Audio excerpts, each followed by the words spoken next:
Bien, vamos a continuar por donde lo habíamos dejado en este tema del TOC, que ya sabéis que es bastante largo. Y nos habíamos quedado, si no recuerdo mal, en las dimensiones de creencias consensuadas que tenemos a continuación aquí, que eran los puntos verdes. Sí, es esta. Vale, pues tenemos sobrevalorar la importancia del pensamiento, que incluiría tres componentes, que es sobrevalorar la importancia de los pensamientos, que implica atribuir un significado personal y negativo al pensamiento. Es similar al concepto de idea sobrevalorada. La persona con obsesiones se siente forzada a controlarlas, compulsiones y evitación, lo contrario de lo que sucede con las ideas sobrevaloradas. Pero el contenido de las ideas sobrevaloradas es congruente con lo que la persona desea y anhela para sí misma. Por ello se califican como egosintónicas. Mientras que el de las obsesiones no es agradable para el individuo ni para la imagen o idea que tiene de sí mismo. Son egodistónicas. La persona reacciona otorgando una excesiva importancia a la mera presencia del pensamiento. Pienso en algo porque es importante, y es importante porque pienso en ello. El individuo puede valorar que esa idea es algo significativo sobre el tipo de persona que es. Si pienso esto es porque estoy loca. La fusión pensamiento-acción, FPA, en el apartado B, dentro de lo que es sobrevalorar la importancia del pensamiento, ¿vale? Tres componentes. El primero que dimos fue lo de sobrevalorar la importancia de los pensamientos, que implica atribuir pues un significado personal y negativo al pensamiento, ¿no? Ahora, la fusión del pensamiento-acción, FPA, de tipo moral, hace referencia pues al carácter inmoral de determinados pensamientos. Shafran considera que hay factores culturales implicados en el desarrollo, pecado de pensamiento, que es igual a los pecados por obra o por omisión. No sabemos. El tema del tipo moral, vamos. La FPA de tipo de probabilidad ahora. Entonces entendamos esa, dentro de estos tres componentes, el que dijimos al principio, de esa atribución de lo personal y negativo al pensamiento, y luego tenemos el FPA de tipo moral y el FPA de tipo probabilidad, el de moral que acabamos de citar ahora, y por último el de probabilidad, que está relacionado pues, con el pensamiento mágico y con la superstición. Vamos, la persona llega a creer que sus pensamientos pueden influir mágicamente sobre los hechos del mundo real y se asocian a la baja conciencia de irracionalidad del trastorno. Suelen tener como consecuencia la realización de conductas de neutralización carentes de cualquier conexión lógica. Tocar repetidas veces la imagen de la Virgen, por ejemplo. Importancia de controlar los pensamientos. Valoraciones y creencias relacionadas con el control, con sus implicaciones de los procesos metacognitivos y los efectos paradójicos de Wegner, relativos a la supresión, lo que es el efecto rebote, vamos. En esta creencia se distinguen varios componentes. Tenemos la necesidad de supervisar los pensamientos o mantener atención en ellos, el mantenimiento de expectativas de control elevadas o irreales sobre la capacidad para controlar el flujo mental, la creencia de que la falta de control puede tener consecuencias negativas, el significado que se da a los fracasos de control. Luego tendríamos sobrevalorar el peligro o las amenazas. Vamos, una tendencia a prever consecuencias dañinas en situaciones cotidianas. FOA desarrolló, bueno, no sé si dice FOA o FOA, la verdad. FOA, mejor. Desarrolló una investigación partiendo del supuesto de que las personas con TOC tienen problemas de razonamiento epistemológico, caracterizado pues, por un excesivo temor a posibles daños y por la creencia de que muchas situaciones son peligrosas. Se observa habitualmente en la clínica del TOC la confusión entre la posibilidad y la probabilidad de que ocurran cosas malas. La persona sobrevalora las posibilidades cuya comprobación es prácticamente imposible, por encima de las probabilidades reales, para cuya estimación normalmente nos basamos en la experiencia. Responsabilidad excesiva. Salkovich cree que está implicada en la génesis misma del TOC. Ante la ocurrencia de un pensamiento sobre un posible daño, la persona interpreta que es responsable de impedir que ese daño se produzca. Algunos componentes característicos de las creencias de responsabilidad son: a. Considerar que, si uno puede tener alguna influencia personal sobre la ocurrencia de un suceso negativo, es responsable de que éste no se produzca.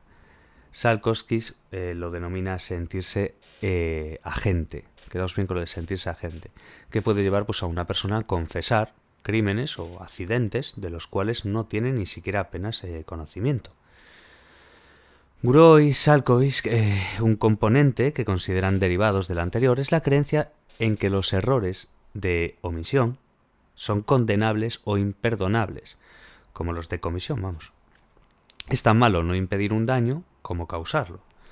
Una hipótesis derivada de ello es que las personas con TOC carecen de un sesgo atribucional, que caracteriza a las personas sin patología. Se sienten más culpables por los errores de comisión que por los de omisión. Los pacientes obsesivos tienden a sentir que son muy responsables y culpables, no solo de lo que hacen mal a propósito, sino también de lo que dejan de hacer bien por descuido. Una responsabilidad excesiva, vamos. Intolerancia a la incertidumbre. Asociada pues a la intolerancia a la incertidumbre está la duda, que se manifiesta pues de forma extraordinaria en el TOC y es clásicamente nuclear en este trastorno, así que eso es muy importante que nos quedemos con ello, ¿vale? El tema de cuando citan lo de nuclear en este trastorno y demás, eso es muy importante. Entonces, la duda, ¿vale? Las primeras formulaciones teóricas etiquetaron el trastorno como la enfermedad de la duda. Da la impresión de que los pacientes no se fijan de sus propios sentidos o su experiencia. Esto conlleva la puesta en marcha de conductas de neutralización, comprobaciones repetidas. Otro componente es la indecisión. La O-CCWG plantea, en el TOC, la indecisión proviene de, o es una consecuencia de, las creencias sobre lo intolerable que resulta la incertidumbre. Aspecto cognitivo estrechamente asociado con el trastorno, pero no específico del mismo. Perfeccionismo. En los intentos de clarificación del constructo, Frost y Shows constatan la existencia de dos componentes. A. La orientación a logros positivos, lo que es el perfeccionismo positivo, vinculado a la consecución de estándares positivos extremos. La preocupación no adaptativa por la evaluación, perfeccionismo negativo. La función de la conducta es evitar los errores y el fracaso. Entonces entendamos esta parte del perfeccionismo. Hay la orientación a logros positivos, lo que es el perfeccionamiento positivo, que está pues vinculado a esa consecución de estándares positivos extremos. Y luego está la preocupación no adaptativa por la evaluación, pues el perfeccionismo negativo, ya lo dice la propia palabra, donde la función de la conducta es evitar los errores y el fracaso. En la práctica clínica se observa que algunos pacientes parecen utilizar los rituales de limpieza para conseguir un estado de limpieza perfecta. La persona busca la sensación de que las cosas ya están como deben estar. La dimensión de perfeccionismo, como la de intolerancia a la incertidumbre, parecen afectar de forma generalizada al funcionamiento del individuo. Se considera que se trata de creencias relevantes en el TOC, pero no específicas del trastorno. Los supuestos y evidencias obtenidas en las investigaciones sobre pacientes con TOC. Experimentan con mayor frecuencia intrusiones mentales desagradables, aunque los contenidos son en muchos casos similares a las que tiene la mayoría de la gente sin el trastorno. Esas intrusiones dan lugar a interpretaciones disfuncionales, sobre todo por creencias nucleares que mantienen pues la persona sobre la importancia de controlar los pensamientos. Se esfuerzan mucho en controlar su mente y tienden a interpretar muy negativamente sus fracasos de control. Recurren a comportamientos exagerados o extremos de control, compulsiones. Se basan en criterios subjetivos, internos e inadecuados para decidir cuándo se puede dar por terminada una compulsión o cualquier otra estrategia de neutralización. Y los constructos generales del modelo, valoraciones inadecuadas, creencias distorsionadas, etc., que tienen pues una relación causal con la experiencia de las obsesiones, aunque la dirección de la causalidad no está clara en sí. Vale, muy importante ahora esto. Modelo basado en estilos de razonamiento disfuncional. El modelo basado en el razonamiento patológico habla de estilos de razonamiento erróneos relacionados con la fenomenología fundamental de las obsesiones, la duda. Jean-Pierre Falret acuñó la expresión enfermedad de la duda, el TOC. Luego fue reforzado por Maudsley, Freud y Janet. Según Reed, prácticamente cualquier autoridad psiquiátrica que haya escrito sobre el tema ha enfatizado la indecisión y la duda como características centrales del TOC. Kieron O'Connor estudiaron la duda desde un enfoque cognitivo. Es una inferencia acerca de un posible estado de las cosas como si estuviera produciendo en la realidad. Los elementos básicos de este modelo son, primero, las obsesiones conllevan un componente esencial de duda. Este componente es la inferencia primaria y constituye el inicio del TOC. El ciclo que inicia el trastorno sería una duda que adquiere la forma de inferencia con significado personal y emocional. Segundo, la duda obsesiva, inferencia o premisa primaria, deriva de un estilo de razonamiento inductivo típico llamado confusión diferencial, donde se confunde lo que es real, el aquí y ahora, con lo posible, aunque la posibilidad sea muy remota. La confusión inferencial tiene su origen en dos factores. A. La desconfianza de los propios sentidos, donde la persona no diferencia claramente lo que es real y lo que imagina. B. Otorgar mayor credibilidad a una posibilidad remota y ficticia que a la realidad. Tercera, la duda obsesiva, en inferencia primaria. ¿Me habré dejado el coche abierto, por ejemplo? Pues induce a anticipar consecuencias negativas. ¿Cuál es la inferencia secundaria? Si me lo dejo abierto, alguien me lo puede robar. ¿Qué podrían producirse si la duda se materializa en su aspecto más dañino y atropellar a alguien por mi culpa? Y así experimentar un alto grado de malestar emocional, ansiedad y a la necesidad de poner en marcha comportamientos para atenuar el malestar y o amenazas anticipadas. Debo asegurarme que dejé el coche bien cerrado. Las personas con TOC no cometen estos errores de razonamiento de manera habitual, sino únicamente cuando razonan sobre sus obsesiones. Los pensamientos intrusos y las obsesiones difieren en el contexto en el que se producen y el significado que tienen para él mismo. Los contenidos de las obsesiones representan una amenaza para ámbitos relevantes para el sí mismo, lo que es el self-tems. Algunos de esos contenidos constituyen un factor de vulnerabilidad para el desarrollo del TOC, porque la persona entra en el proceso de confusión inferencial, otorgando más credibilidad al posible yo que al yo real. El yo temido es definido como el miedo a convertirse en la persona que indica el contenido de las observaciones. Es el ámbito más investigado desde el modelo, mediante el cuestionario de miedo al sí mismo. Quedémonos con esa parte. Los autores del modelo han desarrollado también un autoinforme para evaluar la confusión inferencial, la ICA, Inferential Confusion Questionnaire, cuyas puntuaciones se relacionan con síntomas obsesivo-compulsivos y explican parte de las relaciones entre los síntomas obsesivo-compulsivos y creencias disfuncionales, postuladas por el modelo de valoración. Clark y O'Connor proponen un modelo integrador donde se asume el rol del contexto como incitador de pensamientos intrusos, que se equiparan con las inferencias primarias, dando lugar a la confusión inferencial. El modelo ofrece un marco para comprender mejor las obsesiones en las que la duda patológica constituye el elemento diferenciador más importante y las compulsiones asociadas de comprobación y repetición. Modelos basados en déficits de procesamiento.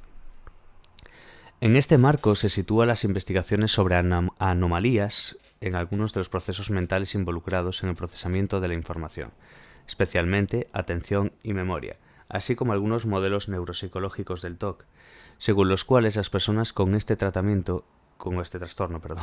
tienen anomalías estructurales o neuroquímicas que afectan al procesamiento de la información. Se han desarrollado numerosas investigaciones encaminadas a detectar la existencia de déficits en procesos mentales básicos específicos del trastorno. Una de las líneas más fructíferas de investigación se ha centrado en la búsqueda de problemas de memoria en las personas con TOC.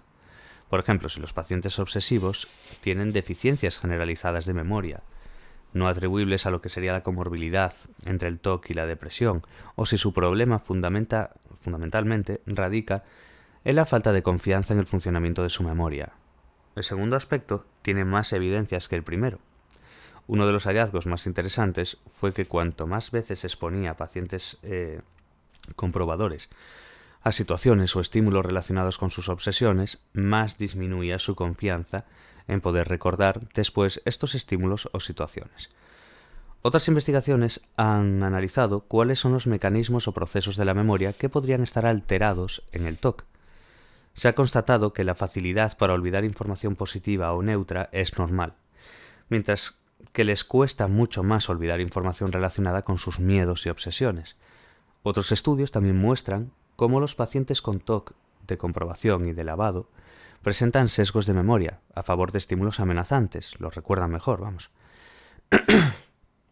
Mueller y Roberts, en su revisión sobre el material a recordar, verbal o visual, concluyeron que en el TOC hay más datos a favor de un funcionamiento deficiente de la memoria episódica no verbal que de la verbal.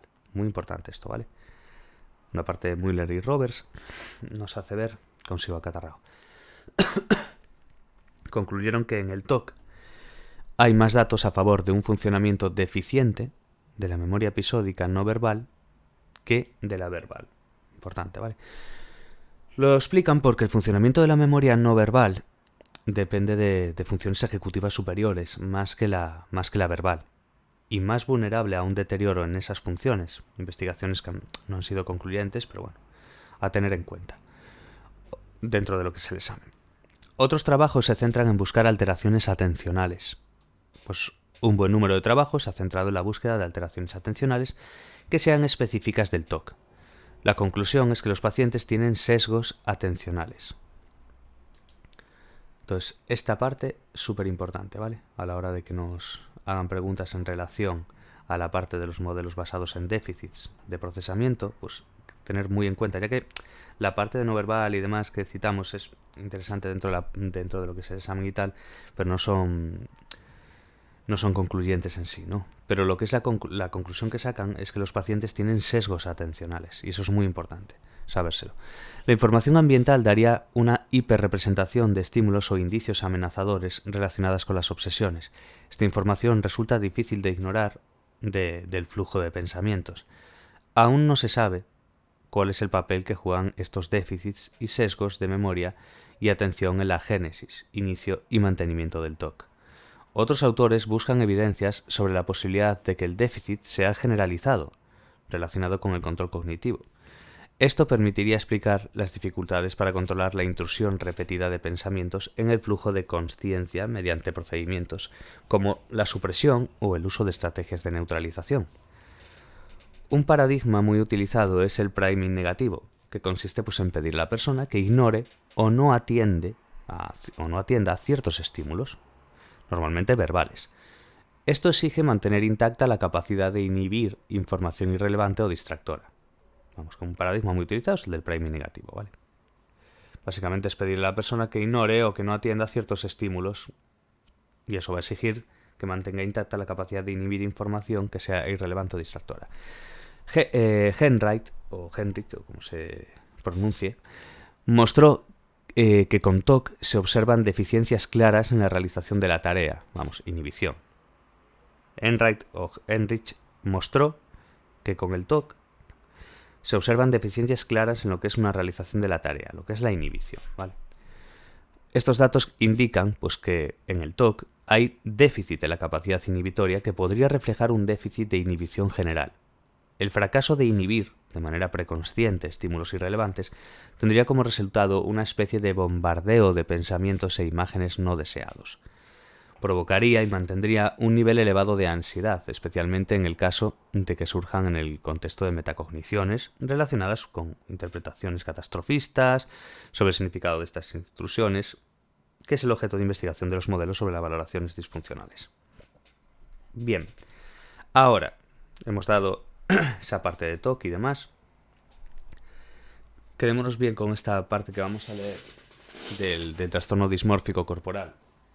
Vamos a ver un poco las características clínicas. Bueno, ya sabes, todo lo que fuimos dando en las demás.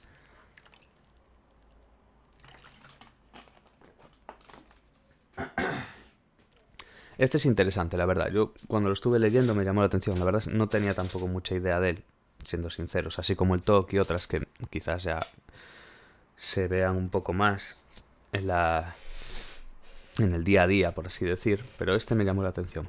Trastorno dismórfico corporal. Caracterización clínica. La característica principal del TDC es una preocupación excesiva sobre un defecto físico o imperfección percibidos, inexistentes para otras personas. Imaginaos, ya veremos después los casos y los porcentajes y demás. Sorprende bastante. Los comportamientos son consecuentes con el contenido de la preocupación fundamental. Las preocupaciones. La preocupación dismórfica es insidiosa, repetitiva y muy difícil de resistir y controlar. Produce malestar emocional, como ya imaginaremos, consume tiempo, provoca interferencia significativa en el funcionamiento habitual de la persona. Entonces, las más comunes están relacionadas con la cara la nariz, el pelo, la piel, ojos o también genitales, abdomen, senos, bueno, ya os imagináis, ¿no? La preocupación se puede centrar además en cualquier característica del cuerpo: tamaño, forma, imperfecciones. Algunas personas informan una sensación de que algo en mi cuerpo no está como debería. La persona suele tener más de una preocupación al mismo tiempo y el defecto percibido tiende a variar con el tiempo. La convicción puede alcanzar niveles delirantes incluso. El bajo nivel de insight, asociado a un alto grado de convicción, se observa en la presencia de ideas de referencia centradas en el defecto. Y un bajo nivel de insight se asocia pues, a un peor funcionamiento social y a una gravedad de los síntomas. Los comportamientos. Bueno, esta parte era las preocupaciones, ¿no? Ahora, los comportamientos. El segundo síntoma fundamental del TDC son los comportamientos. El segundo síntoma, ¿vale? Vimos las preocupaciones y demás, como ya sabemos. Pues entonces, ese segundo síntoma fundamental del TDC son los comportamientos. Son excesivos, repetitivos, muy difíciles de controlar y en forma de ritual, con el objeto de modificar el defecto, de evitar o desviar la atención de este, y o comprobar el estado del aspecto físico. Las personas suelen realizar comportamientos manifiestos o encubiertos que consumen mucho tiempo y esfuerzo. Entre los más frecuentes se encuentran los siguientes. Primero, compararse con otras personas. El 90% de las personas con TDC comparan la parte o atributo considerado defectuoso con el de otras personas, fijándose en las características en personas del mismo sexo y edad. Entonces, compararse con otras personas. Básicamente. Ya veis que de hecho el 90% de las personas con este trastorno dismórfico corporal pues comparan la parte o el atributo considerado defectuoso con la de otras personas. Hacer ejercicio físico excesivo y o localizado suele estar presente pues en el subtipo de dismorfia muscular. Tercero, examinar la apariencia en espejos y superficies reflectantes. Lo hace entre el 80 y el 90% de los pacientes. Se miran tanto porque tienen como esa esperanza de que su apariencia sea diferente a la temida. Necesitan saber cuál es su aspecto. Y por último, creen que se sentirán peor si no lo hacen. La evitación de superficies reflectantes suele estar presente en la sintomatología. 4. Someterse a intervenciones estéticas o dermatológicas, como ya vemos. Pues bueno, entre el 48 y 72 personas con TDC se han sometido a una cirugía estética o un tratamiento dermatológico. En algunos casos se realizan procedimientos caseros, nos dice, bien por el rechazo de los profesionales o porque no pueden pagarse la intervención, y suponen que tras el daño autoinfligido no se les podrá rechazar y serán necesariamente objeto de intervención urgente. Tú mira. 5. Ocultar el defecto mediante cualquier medio, pues, por ejemplo la ropa, maquillaje, ciertas posturas. 6. Rascarse o pellizcarse, que es característica fundamental del trastorno de escoriación, como ya dimos. Suelen realizarlo 1/3 de las personas con TDC. 7. Mira, de eso no me acordaba. Lo de 1/3 de personas con TDC. Vale. 7. Evitar situaciones sociales o públicas. Escuela, trabajo, relaciones, etc. Lo que puede llevar al confinamiento. Como en las compulsiones, las personas con TDC buscan alcanzar un estado subjetivo emocional interno de tranquilidad, indicando que es para sentirse bien o cómodos. Bale y Riley proponen que las personas dejan de realizarlos por razones externas, malestar, rabia, frustración o falta de tiempo, porque son incapaces de alcanzar el estado interno de tranquilidad. Variantes de TDC. El DSM-5 incluye 2 subtipos del TDC, de acuerdo con el objeto de preocupación. Tenemos la dismorfia muscular. La persona pues está excesivamente preocupada porque su cuerpo no sea suficientemente esbelto y musculado. Pope lo describe como una forma de anorexia inversa. Suele coexistir con preocupaciones por otros defectos físicos. TDC por poder o proximidad. La persona está preocupada por defectos percibidos en otras personas de su entorno, que posee un aspecto normal. La CIE-11 incluye el síndrome de referencia olfativo, cuyas características clínicas son las mismas que las del TDC, con la diferencia en cuanto al contenido de la preocupación, que se centra en el olor corporal.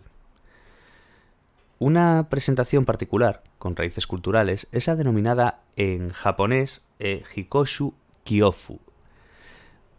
Otras 2 variantes culturales son mencionadas en el DSM-5 como síndromes dependientes de la cultura.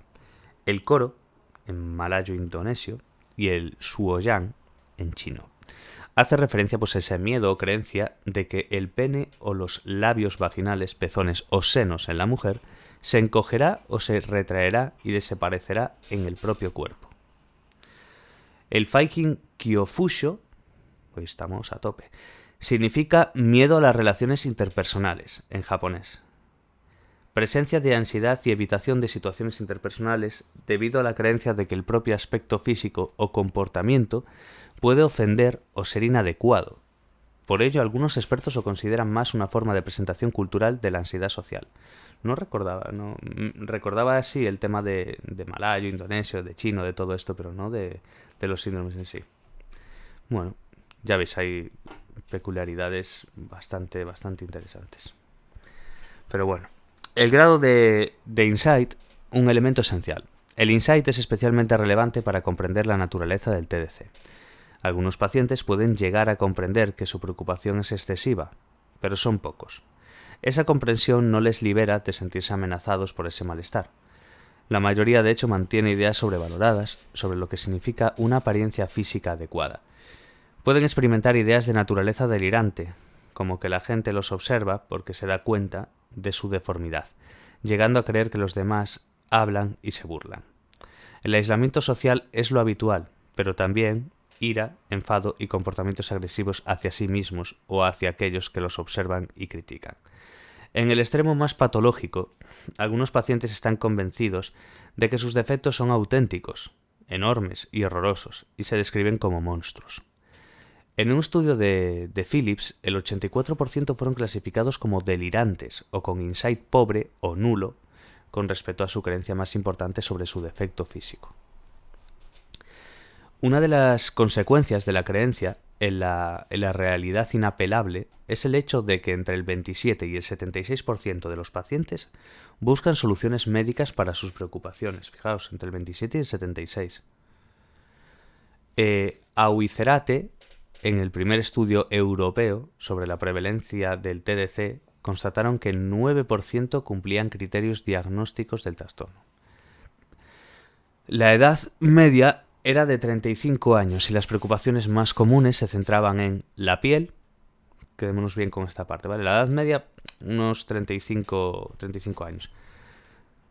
Sí, 35 años. Y las preocupaciones más comunes, ¿dónde estaban centradas? En la piel, con un 41,7%, la nariz, con un 33,4%, los pechos, un 25%, y las piernas o las rodillas, un 25%. Ya veis, la que más, la piel.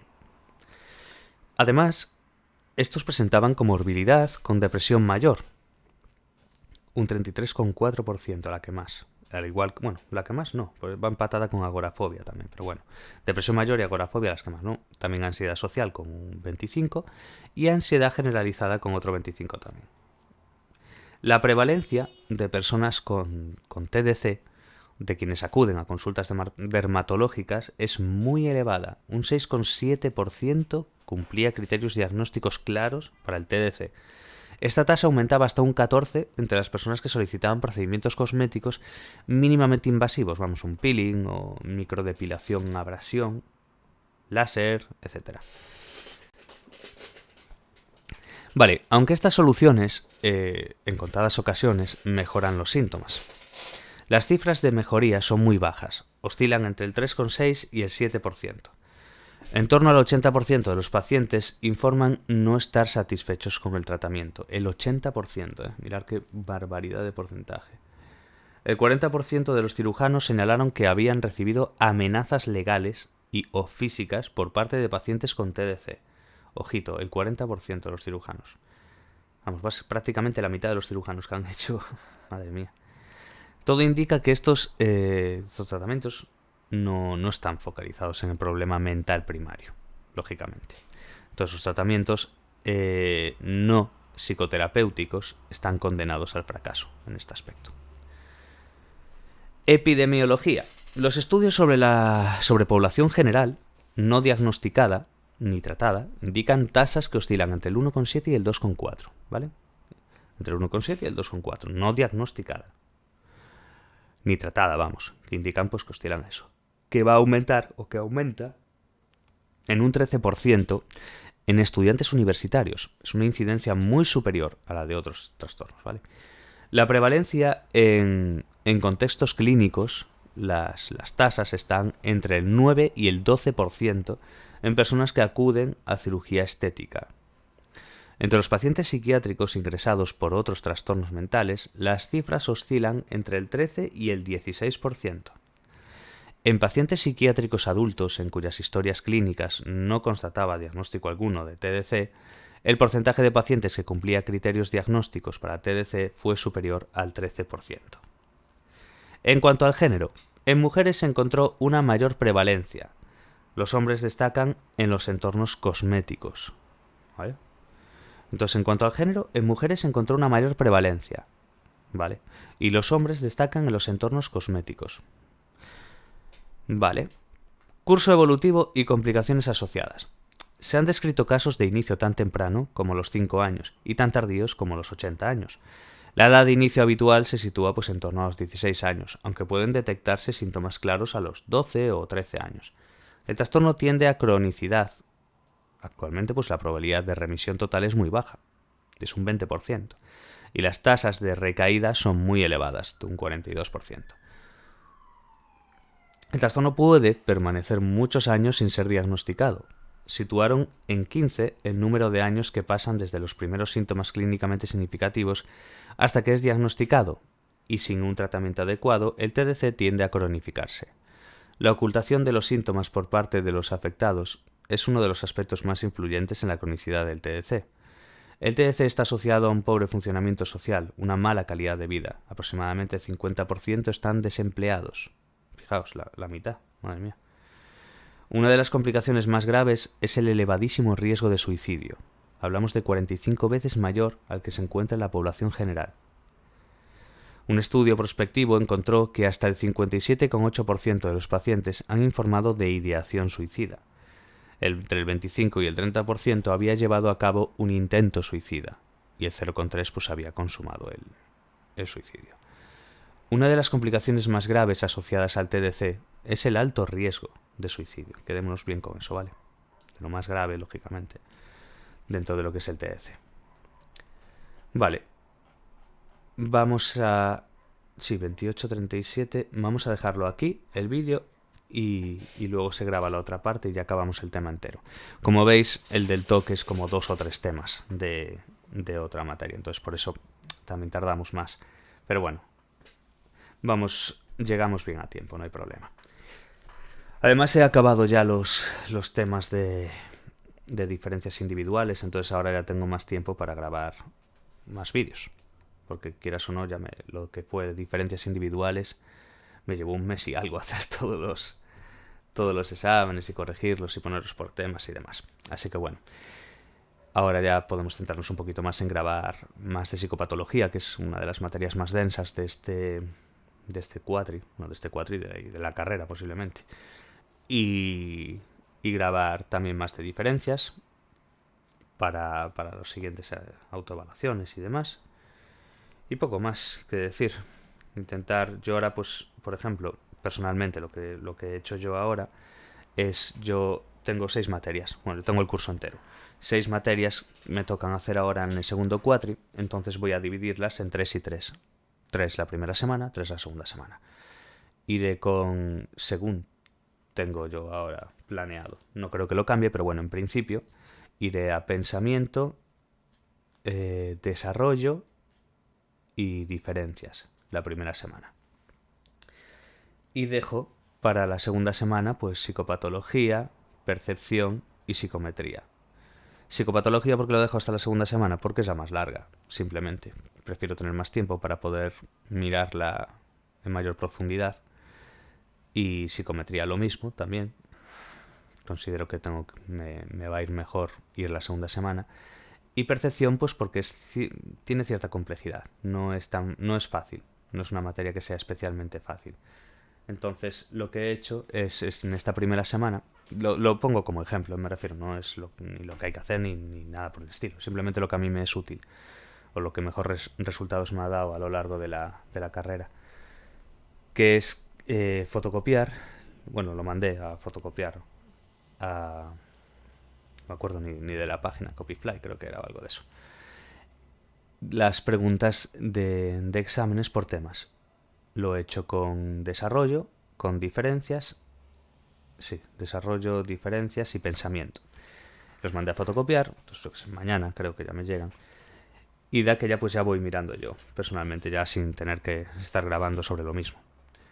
Entonces con esas preguntas voy repasando, pues yo que sé, repaso el tema 1 o miro las preguntas del tema 1 hasta que me las sepa perfectamente. Lo mismo con las del 2, 3 y así hasta acabar la materia. Es un poco la forma en la que yo estudio. Le hago una primera lectura, me creo así un poco un esquema de todo y luego pues lo voy repasando con las preguntas. Básicamente es lo que yo hago. No tiene tampoco mucha ciencia, la verdad. Pero bueno, lleva su tiempo hacerlo, porque lógicamente en lo que son los depósitos de exámenes y demás, pues hay algún examen que viene sin las respuestas en plantilla, otras páginas que tú quieres hacer algún test, pues te das cuenta de que cuando haces los tests la mayoría están bien, pero hay otras que preguntas que no están bien, entonces te cuesta fiarte de sus resultados, entonces yo por eso lo hago personalmente mirando el libro constantemente, cada pregunta y contrastando, porque es la única forma de yo quedarme tranquilo, por otra parte, de saber que el material que tengo está bien. Por eso después es lo que utilizo para subir a Patreon. De hecho me preguntaban a lo mejor por apuntes de otra gente y tal, y ahí no me gusta subirlos, porque no son míos. Entonces no me gusta andar tampoco... Solamente utilizo las cosas mías o las que me autorizan. Yo siempre, pues por ejemplo con Claudia, hablé con ella, le dije, oye, tengo otros apuntes, pero veo que los tuyos también incluyen ciertas cosas que creo que no tienen los otros, ¿te importa que los utilice para tal? Y al contrario, ¿sabes? Me dijo, sí, por supuesto, tal. Aparte, yo también comparto con ella materiales míos, entonces yo creo que eso es un poco la idea general de la UNED, que es compartir.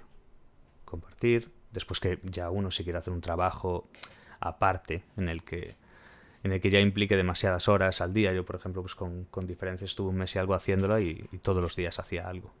Pero claro, son 17 años de exámenes.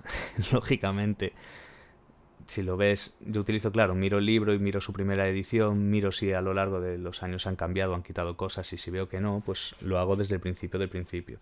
Y claro, a ver, es una barbaridad, a lo mejor son pues ciento y algo de páginas o 200 de preguntas, pero a mí personalmente me es muy útil.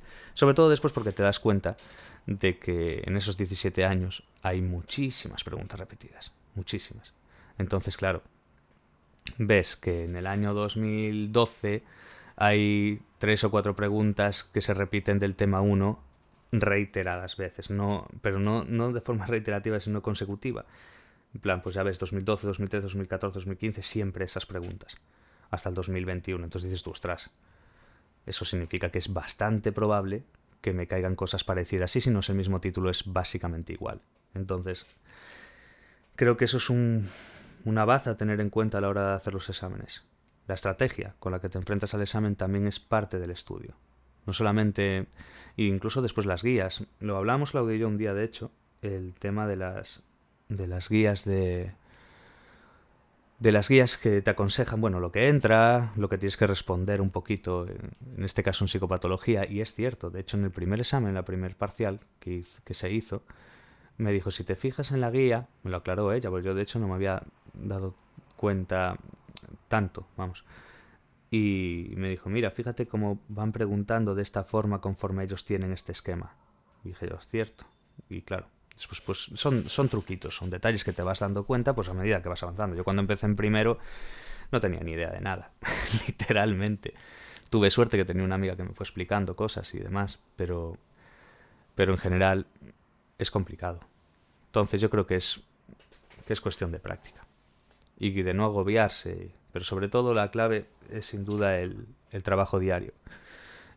Parece una tontería y es como muy obvio, ¿sabes? Pero sí que es eso. La UNED básicamente es una carrera de fondo. No tiene nada que ver con una presencial, por ejemplo. No infravalorando la presencial ni nada, ¿eh? Simplemente es diferente. Es diferente y venimos además de una educación donde estamos acostumbrados pues a tener un profesor, a tener tal. Entonces, claro, cuando te quitan de eso, tienes que tú ser básicamente tu profesor, tienes que ponerte tus horarios, tienes que ponerte tal. Y es muy útil. Yo personalmente, al principio era un poco reacio porque decía, joder, me va a costar.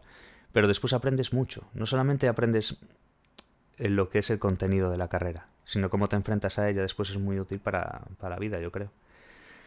Así que bueno, nada más. Después intentaré grabar lo que nos queda y ya acabamos el tema.